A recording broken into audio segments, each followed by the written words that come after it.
अस्सलामुअलैकुम मेरे प्यारे व्यूवर्स। आज मैं बनाने जा रही हूँ कहवा। ये कहवा ज़ुकाम की सूरत में पिया जाता है। कशकाश डालेंगे हम 2 चम्मच, छोटी इलायची डालेंगे, छोटी इलायची डालेंगे, थोड़ी सी उसे खोल लेंगे। दालचीनी डालेंगे, दालचीनी के 5 टुकड़े लेंगे, छोटे छोटे लेंगे, इसको इसके अंदर डाल लेंगे। एक ही दफ़ा ये सारी चीज़ें डाल लेंगे।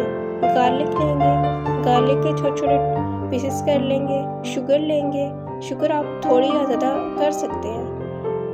मैंने 1 और आधा चम्मच डाली है। अब इसमें पानी डालेंगे, आधे से थोड़ा सा ज़्यादा कप पानी का ले लेंगे। अब इसे उबलने के लिए रख देंगे। जब तक ये उबल रहा है तब तक इसे उबालेंगे। जब तक इसका रंग आ जाए तब तक इसे उबलने देंगे। अब इसका रंग आ रहा है।